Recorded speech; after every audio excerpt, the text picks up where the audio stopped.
madaxa suuqgeynta shirkadda Tamaam Taxi oo ka mid ah shirkadaha bixiya adeegga isku xidhka rakaabka isticmaala tagaasida iyo dirawallada wata tagaasida Cabdiraxmaan Maxamed Daahir ayaa sheegay in dhawaan ay shirkadda Tamaam Taxi qabanayso xaflad lagu soo bandhigayo sheer iyo saamiye la siiyay dirawallada wada tagaasida ee ka mid ah shirkadda Tamaam Taxi.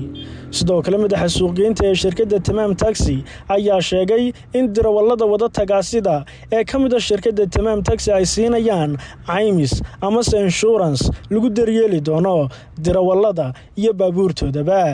aad baa mahadsantiin bulsha TV waxaan idinka mahad celinayaa fursadan qaaligeedna siiseen. horta sidaan wada ogsoonahay shirkadda Tamaam Taxi waa shirkad bixisa adeegga taxiga kaliya taxi oo kaliya ma bixisa waxay bixisaa adeegga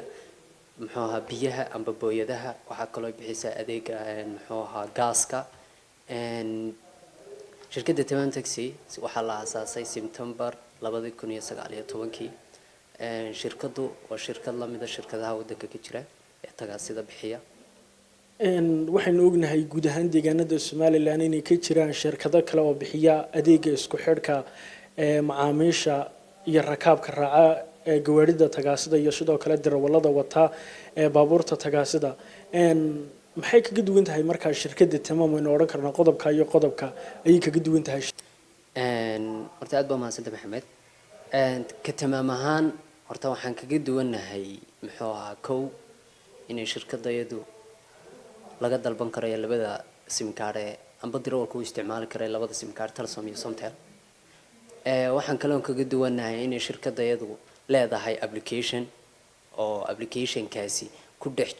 daryeelaya dirawalka iyo macmiilka. ka dirawal ahaan waxaa jirta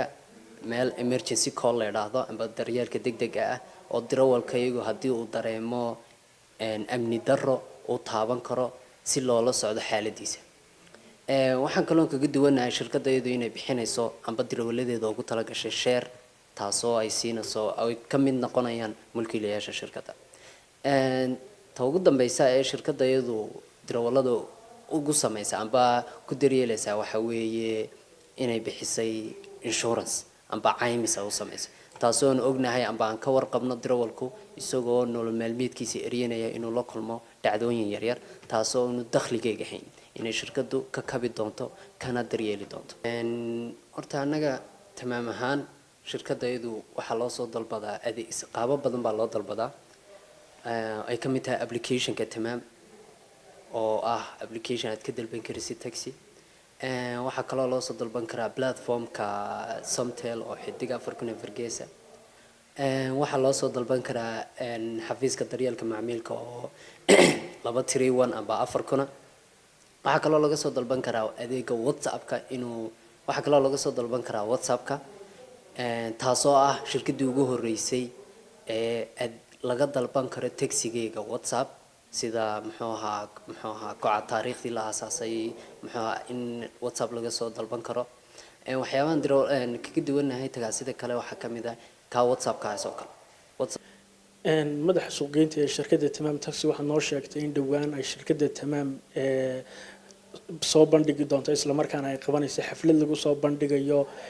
sheerar ay heleen dirawallada tagaasida ama boqolkii dirawal ee ugu horeeyay ee ku soo biiray shirkadda Tamaam Taxi. balad waxaad faahfaahin naga siisaa sheerarkaasi iyo waxay yihiin? shirkadda Tamaam Taxi sheerkan siisay waxa weeye horta taxi amba shirkad ahaan horta waxaan wax ku nahay waa dirawal. waxaan mar walba ku dhiiranay magaca iyaga iyo sumcadayada ilaaliya waxa weeye tagaasida shirkadda Tamaam Taxi ka shaqeeya. markaanu u fiirsanay xaaladda waddanka ka jirta uu dirawalku u baahan yahay daryeel uu u baahan yahay meel uu mustaqbalkiisa hadhow toole uu ma garanaysa wax faa'iido la ka helo. sheerka sababaan u bixinay waxa ku wada dirawalku inuu yahay shayga kaliya ee imiga ku faani karno ee noqonaya inuu mar walba la garab taagnaado. sheerkan aan bixinay amba saamigaan siinay dirawalku waa saami uu dirawalku helayo uu shakhsiyan u helayo iyo group uu helayo labadaba. horta shirkada ka ahaan waxaanu jecelnahay wax kasta oo bulshadeedu u qabanayno inuu noqdo wax transparent amba wax la arki karayo oo bulshaduna markhaati ka tahay. sheerkan aan bixinayno amba saamigaan siinayno dirawalkayga wasaami ku yeelanayo adeega taxiga sidoo kale waxaan u qaban doonaa dhawaan xaflad taasoo ku shaacinayno boqolkii darawal ee ugu horeeyay sheerka siinay taasoo aan muxuu ahaa in badan bulshadeeduna ma garanaysa ay maqraatig nagala noqon doonto oo ka soo qayb gali doonaan laamaha cadaaladda ee dawladdu si aan u tusno inaan darawalkaygu yahay ahmiyadda koowaad ee siinano ka tamaam ahaan haddiiba ay dhacdo in shirkadaha ama shirkadda tamaam taxi iyo darawallada tagaasidu ay isqabtaan maxaa sharciga idin yaala ee aad ku kala baxaysaan adiga iyo darawallada wata tagaasida horta marka hore darawalku markuu shirkadda tamaam taxi soo galayo wuxuu isku diiwaangeliyaa amba applicationka lagu siiyaa si free waxyaabaha anaga naga heleen kaga duwanahay shirkadaha kale isaga waxaa ka mid ah inuu insurance helo gaarigu oo insurance aan siino taxiga oo taasoo noqonaysa in caymis aan u samayno darawalka aan la qaybsano dhibaatooyinka soo gaadha horta bili-aadanku mar walba khilaaf uu soo kala dhexgeli kara ta lagu xaliyaana waxa weeye heshiisaadkii iyo go'aamadii la kala qaatay maalintii system amba heshiis la gelay